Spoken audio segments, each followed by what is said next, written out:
Hey guys, welcome back to the Blue Deck Podcast. I am your host, Joseph Mazarak. In last episode, I said I would be back next week. Yeah, that didn't happen. Sorry about that. I've been traveling and then I got sick. Now I'm working on a remote island with very limited internet access. But ready or not, it's time to record another show. So let's do it.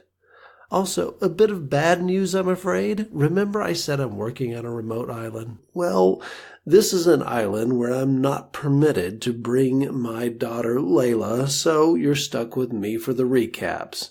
I know that stinks, right? Trust me, no one's more disappointed about it than I am, except maybe her. In any case, we must press on toward the goal, so let's hear that recap. Take it away. Oh yeah, it's my turn.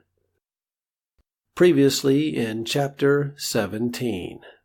After Captain Kidd introduced himself to the Kybees, the Kybee leader, a girl named Patricia, threatens the captain with a pistol. When Captain Kidd refuses to surrender his weapon, Patricia orders one of her scouts to take it from him, and if he gives you any trouble, she says, cut off his head! Yikes! As the scout reaches over his shoulder for one of the machetes on his back, the captain fires his rifle, the bullet striking the ground between the Kybee boy's feet. And Captain Kidd is firing no ordinary bullets. Oh no, they were made special by a U.S. Marshal. That doesn't mean much to Charles, but it does to the Kybee leader. Ultimately, a disastrous conflict is avoided when Patricia learns that Charles and his friends have come from the world below. Also, the Kybee saw Castatine on their long trek across the desert. In the end, Patricia offers Captain Kidd a sand buggy to speed them on their way, but first there will be a picnic. When the chapter ends, Patricia's little brother, Billy Boy, is telling the group stories. So, let's hear one.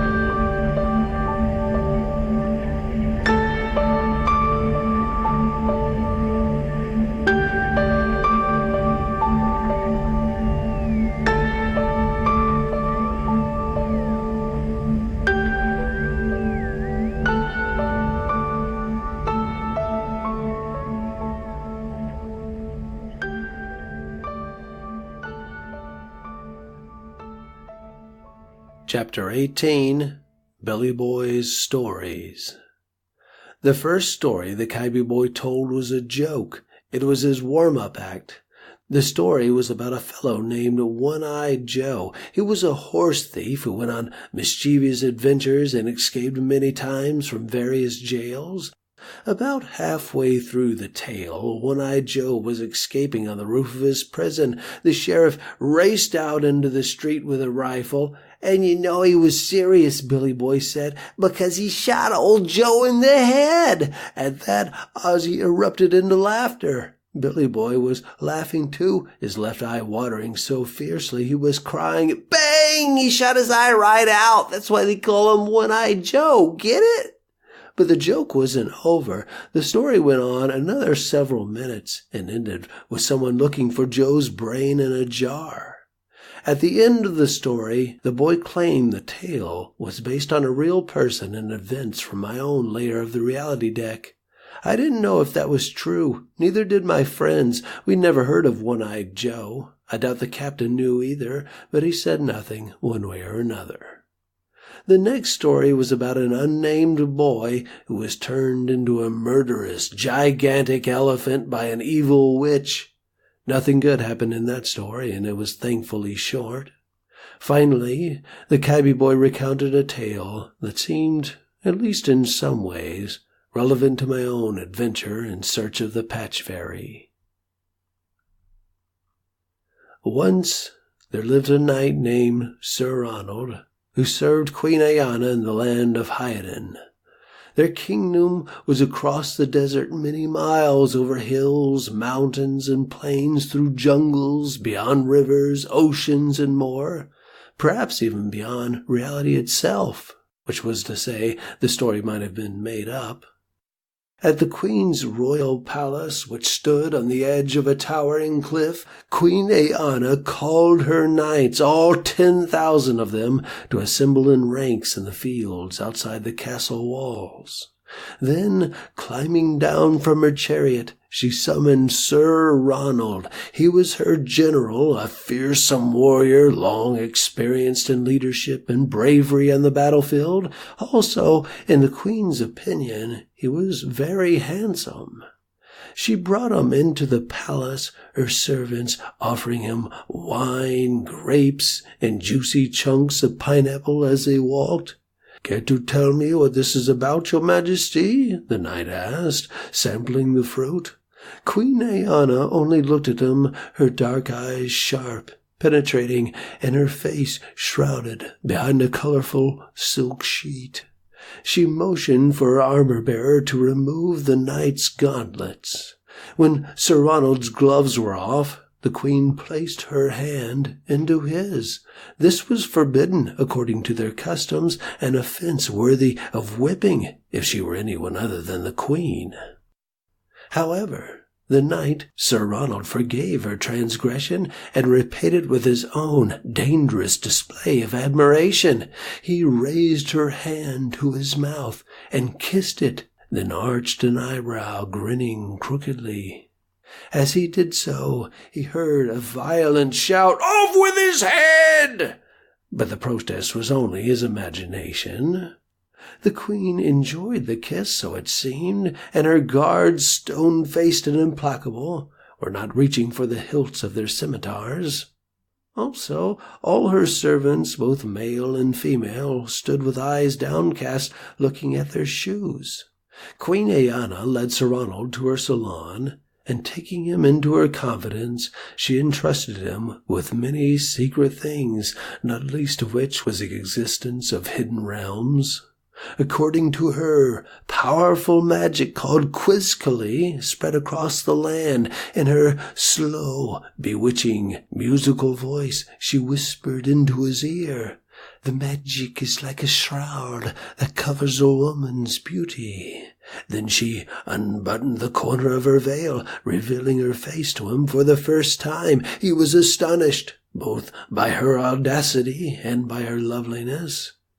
"Quizzically," she said, "conceals a world that is, in a way not entirely describable by words, colored by a deep and permanent crimson stain." After kissing the knight on his cheek, she told him that the door to the secret red world was hidden just behind the mirror in her bedroom. "Over there," she said. Sir Ronald looked, seeing nothing unusual but his own reflection, impassioned and enthralled in the company of his queen. They sat together, so close their hands touched on the cushions of her sofa. "Are you serious, my queen?" he asked. "If only you were brave enough to look." Then she lowered her face, once more concealing her modesty behind the sheet of silk. When her head raised, it was only her eyes looking up at him. That was enough. He stroked the chin of his beard into a point, stood, then went to the mirror. Being a curious man, he put some of that inquisitive nature to work. The mirror hung on a wall between the entrance of Queen Ayana's bathing den and her bedchamber. The mirror was quite tall and rather wide, and he had to admit it looked somewhat out of place. He had taken Queen Ayana's story as a test, a game perhaps for him to play his part. But as he approached his reflection, he grew suspicious. Intrigued, he scrutinized the shadows behind the gilded frame. However, when he saw his queen watching in the reflection, he cut to the chase and tried to lift the mirror from its mount. It would not lift. So, how to get the mirror off the wall, he wondered. He felt its edges and tested its weight in his hands. As he pulled, he heard a click and felt the frame pivot on hinges. "A door indeed," he said with fascinated slyness. As the mirror swung to the side, in the space behind he saw an empty corridor no wider than his shoulders. The passage was dark, and the air that flowed out cooled his face. He sniffed, smelling ancient dust. "Is this one of the secret tunnels King Azula built before the Valamin invaded?" Queen Ayana turned her back to him. "I already told you. This door is magic and leads to the Red Realm." Sir Ronald felt the walls cold and made of stones as smooth as a crypt vault. "Red, you say?" He had never heard of a Red Realm, although many strange things were in the world, including magic, but into the narrow shaft he saw nothing red, only pitch black. The queen went to him, wrapped her delicate hand around the muscle of his upper arm, and together they looked into the dark. She squeezed his bicep. "I have an errand for you, Sir Ronald." Then he noticed she was holding something in her other hand, a box, no larger than a cantaloupe, but secured with a sturdy lock. "What is it?" he asked. Her eyes narrowed. "It is my plan for you." With the dead air of the corridor cooling them, she said the box was to be delivered, in secret, to a king in the hidden world. She was serious, and to prove it, she gave him 2 gifts of incredible worth beside the treasure hidden in her lockbox. One was a royal sword, which previously belonged to her father, and the second was a machine, which belonged to her father's wizard. The sword was immeasurably sharp and displayed a wide curved blade. Its pommel and guard were ornamented with gems and inlaid golden serpents. The machine was less impressive to behold, its gray steel scuffed and its grip made of simple wood and brass. But it carried in its wheel 6 deadly projectiles the wizard named bullets. These bullets could kill from far away and made an awful discordant racket when the machine fired. Queen Ayana promised that if Sir Ronald succeeded, she would award him whatever prize he required, including her own hand in marriage. Then she sealed her oath with blue wax pressed with her signet ring under the heart of his breastplate. He was to select 12 knights to accompany him, whomever he wished from the entire gathered army. Another night, the 13th, would be decided by a priest, as was their tradition. Also, she said, they were to leave at sunset. When the knights assembled in the salon, Queen Ayana offered golden coins and leather bags, small provisions of herbs and dried meat, and whatever weapons they wanted, including poisoned arrows. Then she gave them torches to light their way. Last, she hung her father's royal sword from the left side of Sir Ronald's belt and holstered the wizard's machine at his right hip. As the sun set, she bowed to the knights, ushered them into the secret corridor, and sealed them away in the dark behind her mirror. Imagine it! Billy Boy, sitting cross-legged in the dirt, felt in front of him with groping fingers. The knights go into the cave, the rock walls so close on either side they'd scrape their shoulders. Billy's voice lifted. Their torches consume the air, heating their hands and faces. The only light is fire. A rat scurries over Ronald's foot. The boy flinched away from the imagined rodent. We all did, all but the captain and Patricia. The captain sat on his bottom, leaning back against his satchel, his legs outstretched and Marshal Rabin's rifle across his lap. He was quiet, only eating the jerky, sipping from his canteen, and occasionally looking up to watch our reactions to the Kybee boy. Patricia reclined under her side, propped up on one elbow and twisting weed stems into braids. She only watched. She'd heard all this before. Billy Boy scanned his audience, then went on in a quieter, prodding voice. As the nights go into the dark, the walls widen away from them. Deepening layers of accumulated dust cover the stone floor until there is no floor, only ground, and no more walls, but a wide open field of flat gray dirt. Then one of them notices no more ceiling either. Instead, they stare up at a late evening sky that looks blue but feels red. What do you mean it feels red? Ozzy had already interrupted several times, but went unacknowledged until now. Billy Boy touched his chin. You know how our sky is blue? Well, often it's not blue. Sometimes it's gray or white or all different colors when the sun sets. Sometimes it's even red. I'm sure you know what I mean. At night, it can go all the way down to total black. But all the time, even then and always, forever, the sky is blue. He said this with conviction. Ozzy shook his head. No, it isn't. You said it yourself. Sometimes it's all sorts of colors. The Kybee boy leaned out past the flapping canopy to sun his face in a sky as brightly blue and cloudless as ever could be.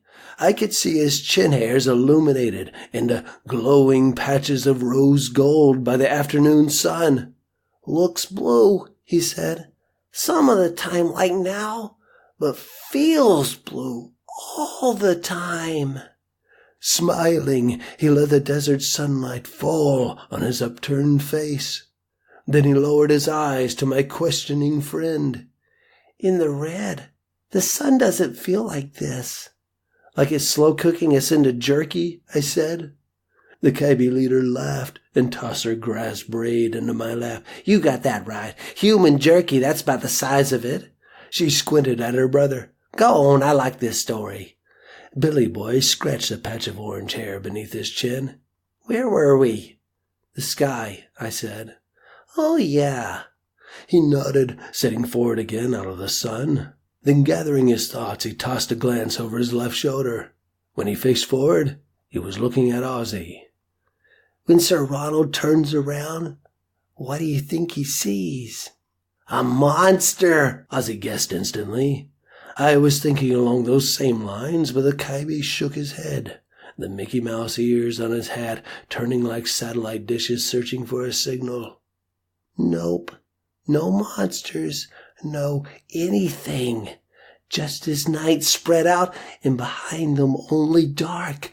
The passageway to the Queen's mirror is gone. All the knights do the same thing. They draw their weapons, swords, axes, spears. Sir Ronald draws both the sword and the machine given to him by the Queen. The gun. They're ready for battle. What's Sir Ronald do with a box if both hands are full? William's tone was flat, and his black sunglasses only added to his unreadable expression. The Kybee boy shrugged, but then the answer came from another member of our circle, from Captain Kidd. He had the box bound up in a walking pack. Billy Boy eyed his sister, wiped his nose, then kept talking, but most of his showmanship was used up. The nights continue across the flatland, leaving impressions of booted feet behind them in the gray dirt like breadcrumbs left by children in a story. Breadcrumbs, children in a story. Even told deadpan those were themes that resonated. Also, the dirt beneath the knight's feet had more meaning than it should. I considered my desert surroundings dirt everywhere. Footprints, Don said, so they might find their way back. Billy Boy lifted one finger into the air. Yes, but did they look to see if their trail remained, or was it erased, as if by magic? The boy patted his chest. Me? I think they forgot, and I can tell you now, none of them would ever see their queen again. Captain Kidd eyed the young storyteller. If you mean to finish this, you best get to it.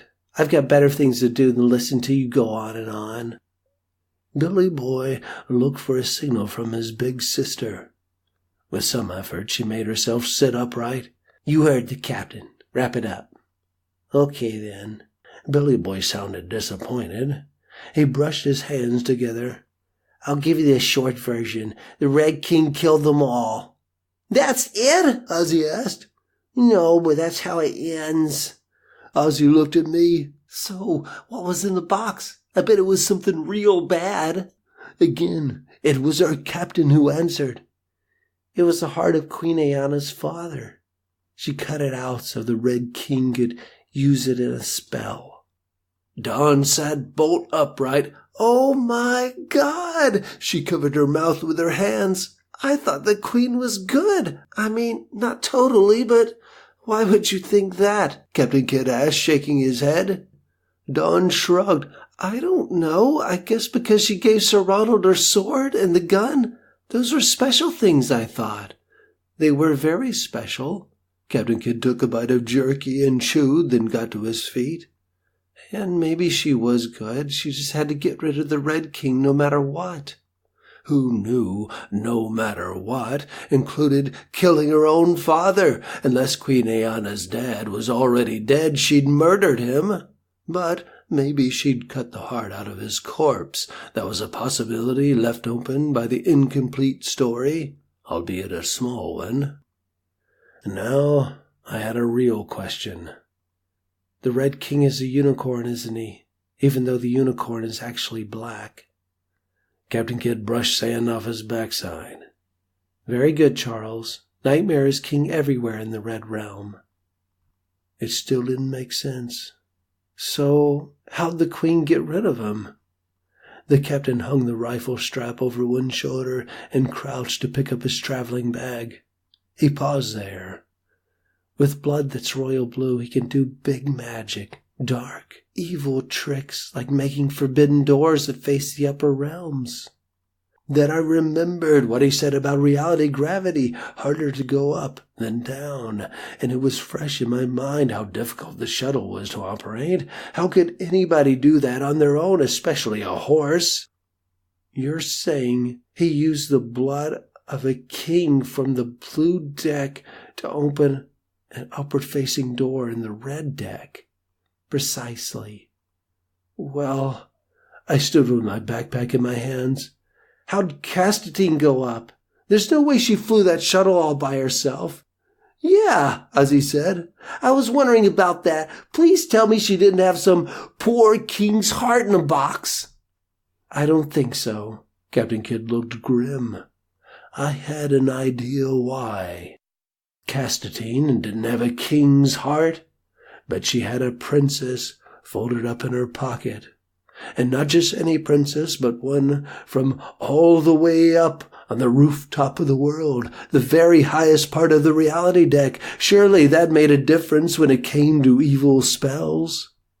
And hopefully it meant Castatine could get by with only pricking the fairy's finger or slicing her palm instead of carving out her beating heart." The captain looked to the west. "I know what you're thinking, Charles. It's not as bad as that, at least not yet. The shuttle changes with its passengers. Castatine could fly it by herself if she were brave enough." "Then I guess she was," Don said. "I guess so." Captain Kidd offered a hand to the Kybee leader. When Patricia took it, he said, "Thanks for the jerky and the sand buggy. It will help greatly." Next, he took hands with the storyteller. "And thank you for your tale of woe, even though I didn't want to hear it." Then he looked to his crew. "Better be off." Patricia tucked the Little Mermaid keychain into her purse and waved for us to follow her. As we walked behind her to the sand rails, she asked, "You know how to get to Dollop Tree?" "Follow your back trail," the captain said. The Kybee leader pulled her goggles down over her face. "Gotta be with you on your journey." Then she trudged to her own dune buggy beetle. Billy Boy saluted William and trumpeted, "I'll say a prayer for you at the foot of Salvation Mountain."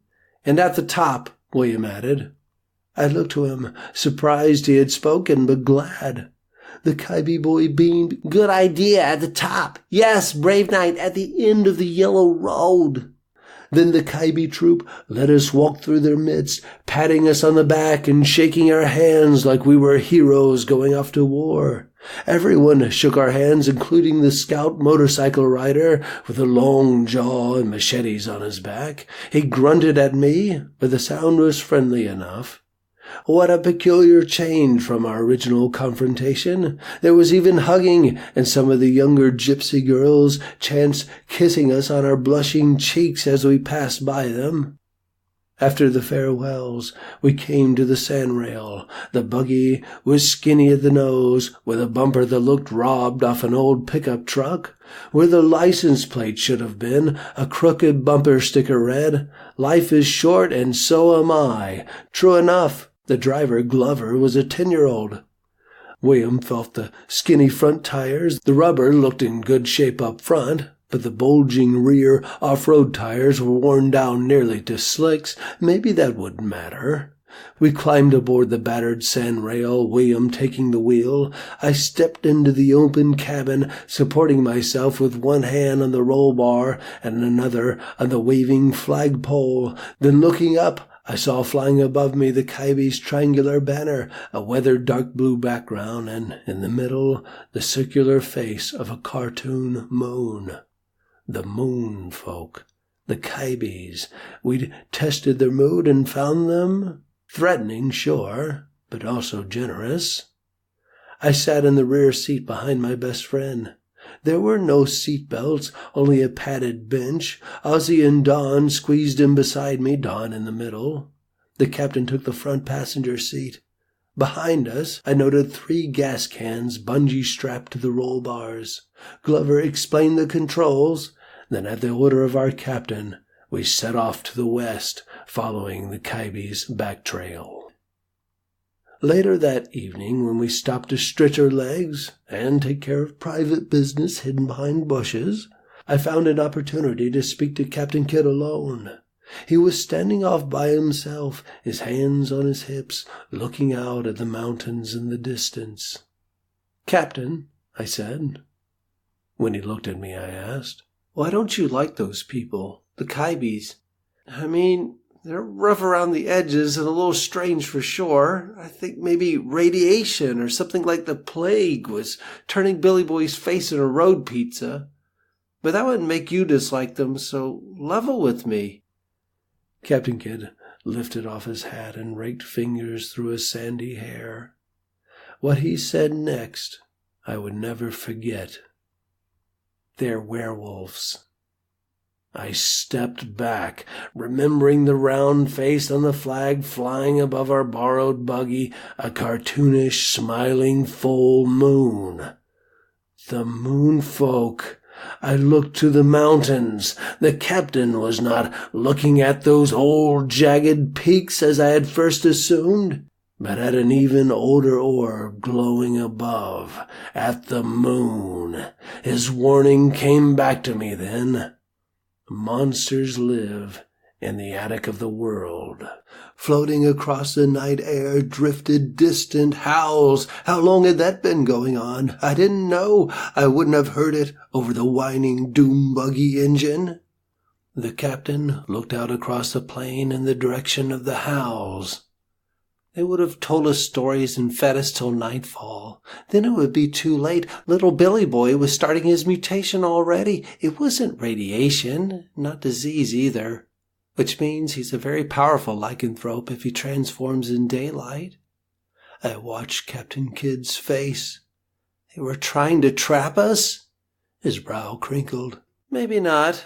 They went out to the desert, so they don't want to kill people when they change. I guess they make those arrangements when they're thinking straight. After they're wolves, the urge to kill is uncontrollable. But hunting humans is always a temptation for their kind. Finding us in such a desolate place?" The captain shrugged. "An encounter like that could be considered fate. Just bad luck for us. They didn't exactly run us off, did they?" "No, they didn't," I had to admit. "Are we in danger now?" He repositioned his cap, looking down the road toward the howling. I don't think so, but we should press on until the gas runs out. Kybees have long legs when they're wolves. They run fast. He didn't have to mention that they knew which way we were headed. Also, our go-kart screamed like the world's angriest leaf blower. They'd be able to hear that from miles and miles away. He playfully shoved my shoulder. Don't look so grim. It's a beautiful night and you're out with your friends. All true. My friends and I were on a quest, on an adventure in another world. And the night air was much cooler than the evening before. Perhaps that was due to the rising elevation, but a homesick swell was rising in my chest. None of this is happening how I thought. The captain took out his flashlight. When he flipped the switch, nothing happened. You're doing a good job, you know. I stopped short. That's not what you thought yesterday. Well, I just had to find the right fit for you. Don is a better chief than you are. No offense. He handed me his flashlight. It doesn't work. Can you fix it? I tested the switch, then twisted the barrel. It's probably just a dead battery. I have some in my pack. There you go, he smiled. If you can make it work, it's yours. Thanks, I muttered, stuffing the light in my pocket. If I can change a battery, that makes me a good electro-technical officer. Is that how it works? The captain pushed past me. I'm trying to encourage you, Charles. You could be a great chief, maybe one day. But now you stink at it. You want to look out for your friends, fine. But a time is coming when we will need to stand together. Or what? I demanded.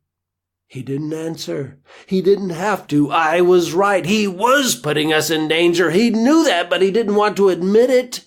In the distance to the east, the wolves were howling. To the north and south, the desert disappeared into darkness, and in the west, the silvery moon cast its reflected light onto the jagged black mountain peaks. Would we climb those mountains? Not in a dune buggy.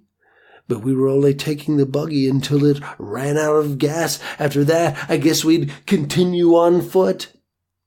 Ozzy climbed onto the back of the sandrail to dump the last of our gas into the tank. William helped. When they finished, Ozzy flung the empty gas can as far as he could into the weeds. Littering was apparently a non-issue in the attic of the world, because this was the third time he did it without reproach. As we squeezed back into the cart, William cranked it to life.